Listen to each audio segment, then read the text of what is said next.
Welcome friend, युक्ति IAS के इस ऑनलाइन प्लेटफॉर्म पर मैं अमर अरविंद आप सभी लोगों का तहे दिल से स्वागत करता हूं। सबसे पहले इस चैनल पर जो नए हैं चैनल को सब्सक्राइब कर लें, साथ ही साथ बेल आइकन को भी दबाएं ताकि सारे नोटिफिकेशन आप तक जल्द से जल्द पहुंचे। और जो हमारे पुराने मित्र हैं चैनल को शेयर भी करें ताकि और भी लोग हमसे जुड़ सकें। करंट अफेयर्स के संदर्भ में जो मैं कल से सीरीज़ चला रहा हूँ टॉप 10 का, उसका सेट नंबर 2 आज लेकर आया हूँ। ये 2021 का करंट अफेयर्स सीरीज चल रहा है जिसमें महत्वपूर्ण टॉप 10 प्रश्न शामिल किए जाते हैं। उससे पहले जो भी आपको संबंधित समस्याएं हैं दिए गए नंबर पर कांटेक्ट कर सकते हैं। साथ ही साथ विभिन्न प्लेटफॉर्म है युक्ति आईएएस का, YouTube, WhatsApp, Telegram, Facebook group है। इससे आप डायरेक्ट युक्ति किसी भी प्लेटफॉर्म पर युक्ति टाइप कीजिए युक्ति आईएएस और डायरेक्ट हमसे जुड़ जाइए। कल मैं जिस आपको बताया था क्या इस टॉप 10 में क्या टॉपिक शामिल होंगे, उस टॉपिक को मैं आज यहाँ इंक्लूड किया हूँ। जैसे अंतर्राष्ट्रीय और राष्ट्रीय और अंतर्राष्ट्रीय मुद्दा, पर्यावरण, जैव विविधता, स्वास्थ्य, परियोजना एवं अंतरिक्ष, अर्थव्यवस्था, विधि एवं न्याय, रक्षा प्रतिरक्षा, परिवहन एवं ऊर्जा, कला एवं संस्कृति, राष्ट्रीय महत्व की योजनाएं, पहल और अभियान, प्रमुख सूचकांक एवं रिपोर्ट, पुरस्कार एवं सम्मान, खेलकूद और विधि से संबंधित प्रश्न इस टॉप 10 में शामिल होंगे। डेली के टॉप 10 जो सेट टोटल सेट 50 से 60 कोशिश रहेगा। इसमें आपको इन सभी टॉपिकों से महत्वपूर्ण डेली जो भी 10 प्रश्न टॉप 10 में शामिल होंगे उसको शामिल करने का प्रयास मेरा रहेगा। और महत्वपूर्ण प्रश्न जो परीक्षा उपयोगी हो, परीक्षा में करंट के रूप में शामिल किए जाने की आवश्यकता। आज के जो करंट है उसमें राष्ट्रीय और पर्यावरण जैव विविधता से संबंधित टॉपिक से टॉप 5 प्रश्न इसमें शामिल किया गया है। तो चलिए देखते हैं, बिना समय गवाए देखते हैं क्या प्रश्न के रूप में शामिल किया गया है। तो आप लोग इसको अच्छे तरीके से देखिए किन प्रश्नों को शामिल किया गया है जो परीक्षा उपयोगी है। चलिए पहला प्रश्न देखते हैं। निम्न में से कौन सा राज्य रोजगार में स्थानीय लोगों को वरीयता संबंधी आरक्षण का पालन नहीं करता, अर्थात स्थानीयता का संबंधी आरक्षण नहीं देता है? इस संबंध में प्रश्न पूछा गया है। Which on the following state do not the following the preference of reservation for local people of employment. तो इसमें ऑप्शन क्या है? Option A Bihar, option B Andhra Pradesh, option C Madhya Pradesh, option D Haryana. आप लोग कमेंट बॉक्स में भी आप लोग बता सकते हैं इसका सही उत्तर क्या है। तो इसका सही उत्तर होगा ऑप्शन ए, आपको बिहार। क्यों बिहार होगा इसे देखते हैं। आरक्षण सभी स्टेटों में दिया जाता है। तो देखते हैं आरक्षण के संदर्भ में एक्सप्लेनेशन क्या दिया हुआ है। बिहार में सरकारी तथा निजी क्षेत्र नौकरियों में स्थानीयता अर्थात डोमिसाइल के आधार पर नियुक्ति या आरक्षण की कोई व्यवस्था नहीं है। आप लोग ध्यान रखिएगा, कोई व्यवस्था डोमिसाइल के आधार पर नहीं है। हालांकि यहाँ नौकरियों में उप जातियाँ और वर्गों के आधार पर आरक्षण दी जाती है जो लंबवत या ऊर्ध्वाधर वर्टिकल या क्षैतिज या हॉरिजॉन्टल आधार पर आरक्षण का प्रावधान है। महिलाओं को जो 33% का जो आरक्षण दिया जाता है बिहार में वो क्षैतिज आधार पर, ये आपको एमसीक्यू के तौर पर शामिल किया जा सकता है। बिहार में महिला आरक्षण जो है वो किस आधार पर दिया जाता है? हॉरिजॉन्टल आधार पर दिया जाता है, अर्थात आरक्षण में आरक्षण दिया जाता है और ये अलग कॉन्सेप्ट है। तो ये प्रश्न यहाँ से पूछे जाते हैं। वैसे सभी जगह जैसे हरियाणा विधानसभा हाल ही में 75% निजी क्षेत्र में नौकरियों का स्थानीयता निवास से आरक्षित करने का निर्णय लिया है। मध्य प्रदेश में स्थानीय लोगों को 100% आरक्षण देने की घोषणा की है। आंध्र प्रदेश के लोगों ने नौकरी में 75% आरक्षण की व्यवस्था लागू की गई है। तो प्रश्न यहाँ पर आप लोग अच्छे से पढ़िएगा, अच्छे से ऑप्शन को देखकर सॉल्व करने की कोशिश कीजिएगा। नेक्स्ट टॉपिक है, नेक्स्ट प्रश्न शामिल किया गया है। मेरीटाइम इंडिया विज़न प्रस्तुत निम्न में से किसके द्वारा की गई है? प्रस्तुत की गई maritime India vision has been introduced. तो आंसर है, और ऑप्शन देखते हैं पहले। ऑप्शन है A 2021, option B 2023, option C 2025, option D 2030। Option same यहाँ है। तो इसका सही उत्तर होगा option D 2030। Maritime India vision 2030 हाल ही में प्रस्तुत किया गया है। तो इसका एक्सप्लेनेशन देखते हैं। एक्सप्लेनेशन के तौर पर क्या शामिल है। मार्च 2021 में मेरीटाइम इंडिया शिखर सम्मेलन 2021 के उद्घाटन के दौरान प्रधानमंत्री मोदी के द्वारा मेरीटाइम इंडिया विज़न 2030 जारी किया गया, जो समुद्री नौवहन क्षेत्र में आमूल परिवर्तन हेतु केंद्र सरकार ने अगले 10 साल का विज़न प्रस्तुत किया है। तो किस क्षेत्र के लिए किया गया मेरीटाइम इंडिया विज़न जो है, तो ये समुद्री, यहाँ से भी प्रश्न आपको पूछा जा सकता है, समुद्री नौवहन क्षेत्र के लिए। इसके तहत बंदरगाह परियोजना में 3 लाख करोड़ रुपये के निवेश का लक्ष्य रखा गया है। तो मेरीटाइम इंडिया विज़न में कितने करोड़ का लक्ष्य रखा गया, ये भी आपको प्रश्न के तौर पर शामिल किया जा सकता है। चलिए नेक्स्ट नेशनल इशू में देखते हैं। नेक्स्ट प्रश्न क्या है। नेक्स्ट प्रश्न आपका है, आप लोग प्रश्न का कमेंट बॉक्स में भी आंसर दे सकते हैं, कोशिश कीजिए, साथ में आप लोग चलिए नेक्स्ट क्वेश्चन देखते हैं। भारतीय रेल माल ढुलाई या फ्रेट इकोसिस्टम में अपनी औसत हिस्सेदारी को बढ़ाने के लिए निम्न में से कौन सा विज़न प्रस्तुत किया है। यहाँ भी विज़न की बात हो रही है। भारतीय रेल द्वारा माल ढुलाई के संबंध में कौन सा विज़न फ्रेट इकोसिस्टम लॉन्च किया गया है। तो देखते हैं ऑप्शन के तौर पर क्या है। Option A 2022, option B 2024, option C 2028, option D 2030। तो इसका सही उत्तर क्या होगा। इसका सही उत्तर आप लोग कमेंट बॉक्स में बताइए। सही उत्तर इसका ऑप्शन बी 2024 होगा। विज़न 2024 का उद्देश्य 2030 तक ऐसी क्षमता का निर्माण करना है जो मांग से अधिक रहे तथा 2050 तक की मांग में वृद्धि के संबंधी ज़रूरतों को पूरा कर सके। इस संबंध में विज़न 2024 लॉन्च किया गया भारतीय रेल के द्वारा माल ढुलाई के संबंध में। वर्ष 2030 तक माल ढुलाई में रेलवे की औसत हिस्सेदारी, यहाँ पर थोड़ा एडिट कर लीजिएगा, हिस्सेदारी होगा वर्तमान में 27% बढ़ाकर 45% करने का लक्ष्य रखा गया। ये भी आपको प्रश्न पूछा जा सकता है। रेलवे में विज़न जो 2040 है उसका लक्ष्य क्या है। तो लक्ष्य 27% से लेकर 45% तक ले जाना है। साथ ही इसमें है 2023 तक 100% विद्युतीकरण करना है। उसमें साथ में हरित योजना भी शामिल है, हरित योजना विद्युतीकरण। तो कब तक लक्ष्य रखा गया 100%, तो 2023 तक। तो ये भी आपको MCQ के रूप में शामिल किया जा सकता है। नेक्स्ट प्रश्न नेशनल इशू में देखते हैं। चौथा नंबर का प्रश्न है, संवाद पहल निम्न में से किससे संबंधित है। बहुत ही इंपॉर्टेंट टॉपिक है ये, आप लोग इसको ध्यान रखिएगा। ये प्रश्न पूछा जा सकता है, किसी भी एग्ज़ाम, वनडे एग्ज़ाम जो भी होता है उसमें आपको प्रश्न पूछा जा सकता है। तो संवाद पहल इनिशिएटिव जो है, Samvad initiative related to which of the following, तो कौन सा है। रोजगार के लिए अवसर तलाश करना, इसके लिए संवाद पहल शुरू किया गया। बाल श्रमिकों के लिए, बच्चों के मानसिक स्वास्थ्य के लिए, या कोविड-19 के दौरान स्वास्थ्य कर्मियों की सुरक्षा संबंधी संवाद पहल शुरू किया गया। तो इसका सही उत्तर होगा ऑप्शन सी, बच्चों के मानसिक स्वास्थ्य संबंधी पहल है यह। तो देखते हैं एक्सप्लेनेशन में क्या बातें हैं।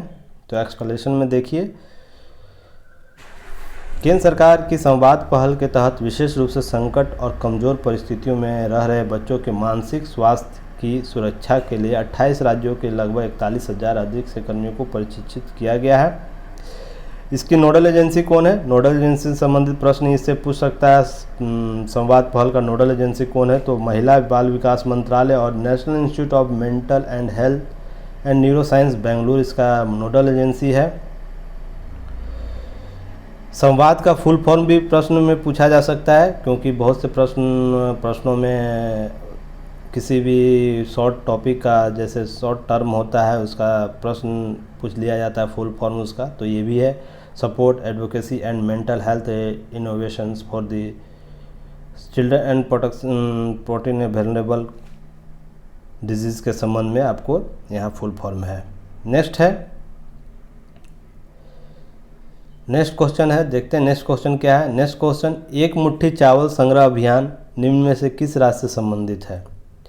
एक मुट्ठी चावल संग्रह अभियान related to which the following states.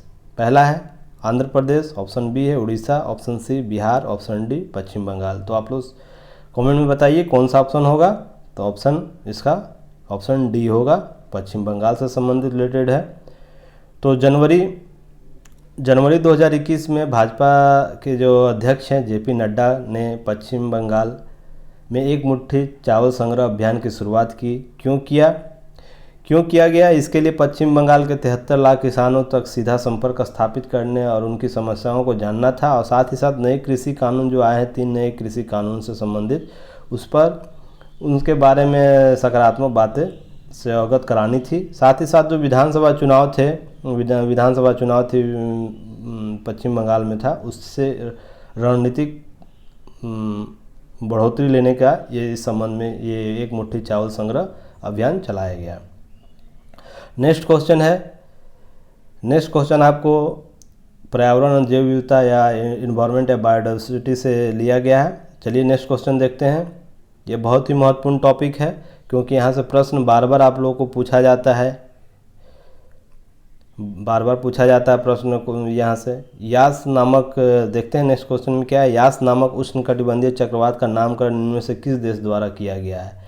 तो named by tropical cyclone Yaas कौन किया है? तो ऑप्शन ए देखते हैं। आप लोग कमेंट में बताइए क्या है, आंसर इसका। Option A Thailand, option B Oman, option D Qatar, option D Yemen. तो इसका सही उत्तर क्या होगा? इसका सही उत्तर आपको ऑप्शन बी होगा, ओमान। हाल ही में बहुत से चक्रवात आए हैं उष्णकटिबंधीय, तो जो भी चक्रवात आते हैं उसका आप लोग नामकरण याद रखिएगा, कौन सा देश नामकरण किया है, प्रश्न वहाँ से पूछा जा सकता है। तो चलिए देखते हैं एक्सप्लेनेशन में। ओमान है। ओमान के संबंध में फिर यहाँ पर देखते हैं नेक्स्ट क्या बातें हैं। जैसे उष्णकटिबंधीय चक्रवात समिति PTC panel of tropical cyclone ने वर्ष 2000 में ओमान के मस्कट जो राजधानी है में आयोजित सम्मेलन बंगाल की खाड़ी और अरब सागर में उत्पन्न होने वाले उष्ण जो कटिबंधीय चक्रवात के नामकरण की प्रक्रिया आरंभ की। वर्ष 2004 में इस समिति के कुल 4 सदस्य इस वर्ष से नामकरण प्रारंभ किया गया। जिस समिति में कौन प्रारंभिक सदस्य थे? यहाँ प्रश्न यहाँ से भी पूछा जा सकता है MCQ का। PTC का पैनल ऑफ ट्रॉपिकल जो साइक्लोन है उसका प्रारंभिक सदस्य कौन रहा है?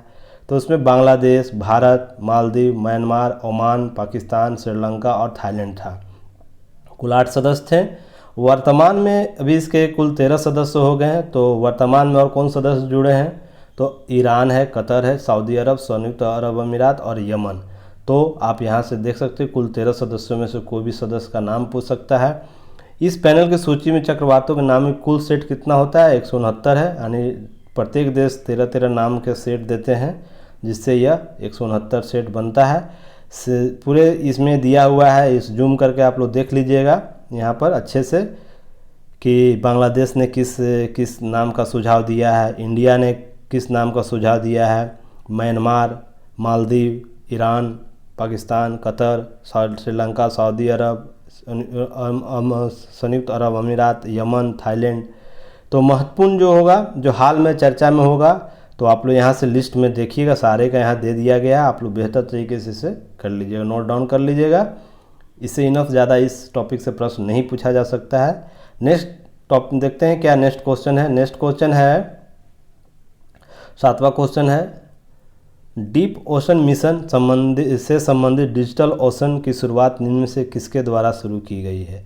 तो डीप ओशन मिशन से संबंधित, तो ऑप्शन ए देखते हैं क्या है। डिजिटल ओशन जो related deep ocean mission has been started by which of the following? इनमें से कौन है? पहला पृथ्वी विज्ञान मंत्रालय मिनिस्ट्री ऑफ अर्थ साइंस है, सूचना प्रौद्योगिकी मंत्रालय मिनिस्ट्री ऑफ इंफॉर्मेशन टेक्नोलॉजी समुद्र अन्वेषण विभाग, और ऑप्शन डी तटीय अन्वेषण विभाग। तो इसमें ऑप्शन क्या है? ऑप्शन कमेंट में बताइए। ऑप्शन इसका सही उत्तर होगा ऑप्शन ए, पृथ्वी विज्ञान मंत्रालय के द्वारा ये पहल शुरू की गई है। तो दिसंबर 2020 में पृथ्वी विज्ञान मंत्रालय ने भारतीय राष्ट्रीय सहकारी सूचना प्रणाली केंद्र Indian national centre of ocean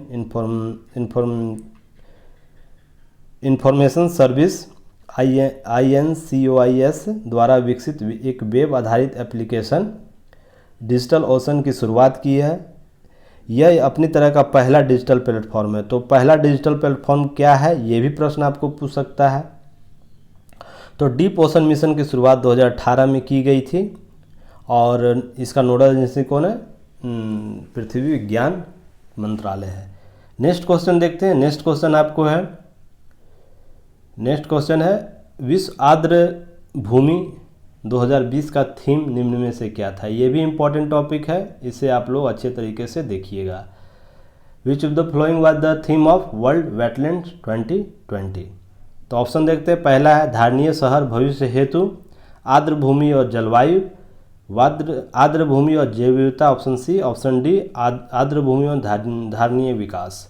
तो इसका सही उत्तर क्या होगा कमेंट में बताइए जल्द से जल्द। चलिए, इसका सही ऑप्शन होगा ऑप्शन सी, आर्द्र भूमि और जैव विविधता 2020 का थीम था। और 2021 का क्या थीम है ये भी कमेंट में आप लोग बताइए जल्द से जल्द।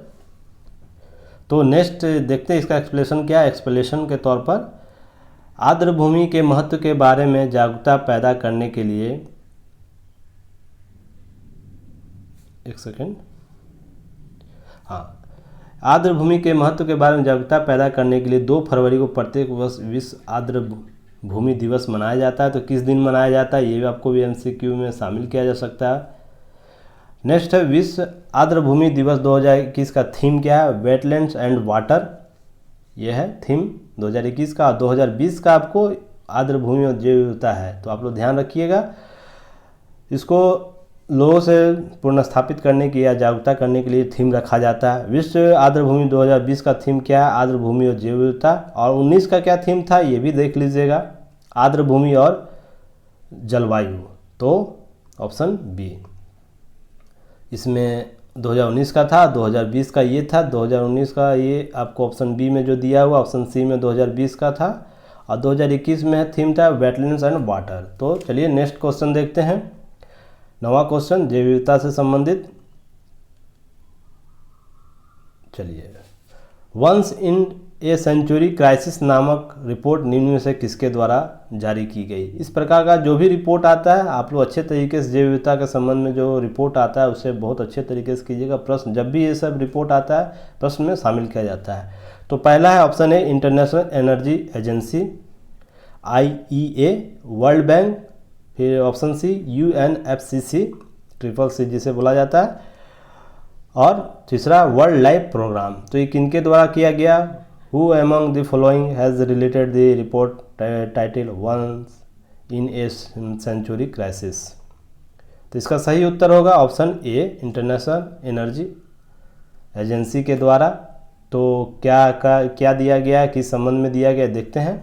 वैश्विक ऊर्जा मांग पर अंतर्राष्ट्रीय ऊर्जा agency international energy agency IEA ने once in a century crisis report में CO2 उत्सर्जन पर महामारी के प्रभाव का विश्लेषण किया है। अर्थात कोविड के दौरान जो CO2 का क्या स्थिति थी इसके संबंध में IEA ने रिपोर्ट जारी किया है। वर्ष 2020 में पहली तिमाही में कार्बन गहन ईंधन की मांग में भारी गिरावट आई है। तो गिरावट ऑटोमेटिक आएगी क्योंकि मांग कमी हुई है। कोविड के दौरान सभी लोग घर में थे तो ऑटोमेटिक है कि CO2 का उत्सर्जन कम रहा होगा। तो मांग में कमी आई है। फिर नेक्स्ट है कितनी प्रतिशत कमी आई है। 19 की तुलना में 5% की कमी आई है। तो ये भी प्रश्न आपको MCQ में शामिल किया जा सकता है। नेक्स्ट है अंतर्राष्ट्रीय ऊर्जा एजेंसी एक पेरिस आधारित स्वायत्त अंतर सरकारी संगठन है। इसकी स्थापना 2013 के तेल संकट के मद्देनजर 1974 में आर्थिक सहयोग और विकास संगठन के ढांचे के रूप में स्थापित किया गया था। तो इसकी स्थापना 1974 में पेरिस इसका मुख्यालय है। 5% की कमी है, भारी गिरावट हुआ है, CO2 के संबंध में है। और ये कौन करता जारी किया, इंटरनेशनल एनर्जी एजेंसी ने किया है। नेक्स्ट और लास्ट क्वेश्चन देखते हैं जैव विविधता के संबंध में। नेक्स्ट क्वेश्चन, लास्ट क्वेश्चन, विश्व वायु गुणवत्ता रिपोर्ट 2020 के अनुसार विश्व का दूसरा सबसे प्रदूषित शहर निम्न में से कौन है। अकॉर्डिंग, ध्यान रखिएगा यहाँ जब किसी रिपोर्ट के संबंध में बात की गई है तो रिपोर्ट से संबंधित आपको आंसर देना है। वैसे बहुत से रिपोर्ट वायु गुणवत्ता के संबंध में आते हैं, सभी का अलग अलग होता है। तो यहाँ पर मेरे द्वारा जो शामिल किया गया विश्व वायु गुणवत्ता report. According to the world air quality report 2020 which of the following in the second most polluted city in the world.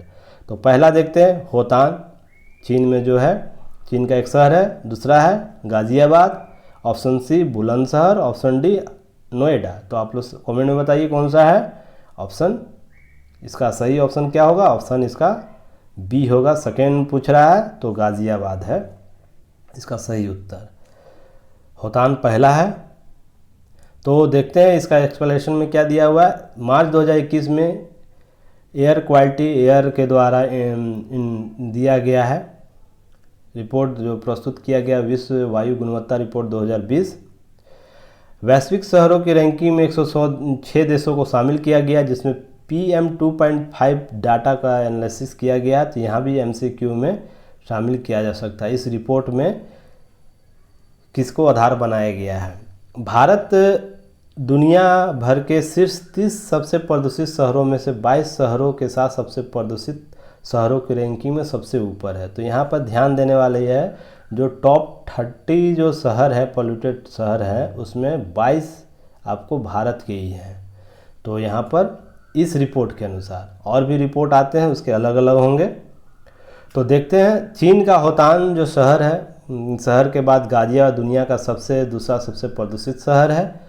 और टॉप 10 में और कौन कौन सा है देख लेते हैं। बुलंदशहर टॉप 3rd है, जलालपुर 4th रैंक है, भिवंडी 5वां रैंक है, नोएडा 6ठा रैंक है, ग्रेटर नोएडा 7वां, कानपुर 8वां, लखनऊ 9वां है और दिल्ली 10वां। और राजधानी में दिल्ली सबसे फर्स्ट है, आप लोग याद रखिएगा। राष्ट्रीय राजधानी के तौर पर सबसे पॉल्यूटेड शहर दिल्ली है अगर राजधानी में पूछे। तो इसी के साथ आज का MCQ जो टॉप 10 है ये इतना ही। आप लोग निश्चित होकर इस सीरीज़ में जुड़े, क्योंकि कोई भी वनडे एग्ज़ाम आप लोग दे रहे होंगे किसी भी प्रकार का, उससे इस रिलेटेड टॉपिक से जो प्रश्न पूछे जाते हैं इससे बाहर आपको कोई भी प्रश्न नहीं होगा, क्योंकि बहुत से इसमें टॉपिक शामिल किए गए हैं। और कुल सेट 50 से 60 होगा, तो आपके पास मैक्सिमम 500 से 600 प्रश्न इम्पोर्टेंट प्रश्न होंगे हर टॉपिक से। तो आपको प्रश्न इससे बाहर नहीं होंगे। तो हम लोग युक्ति परिवार का यही प्रयास है कि जो भी करंट का प्रश्न, महत्वपूर्ण प्रश्न है जो एग्ज़ाम में पूछने की प्रबल संभावना, उसको शामिल किया जाए इस टॉप 10 के तहत करंट अफेयर्स 2021 में। तो इसी के साथ मैं अमर अरविंद आप लोगों से विदा लेता हूं, और अपने दोस्तों के साथ चैनल को शेयर करें ताकि हम लोगों को और मोटिवेशन मिले। तब तक के लिए धन्यवाद। जय हिंद।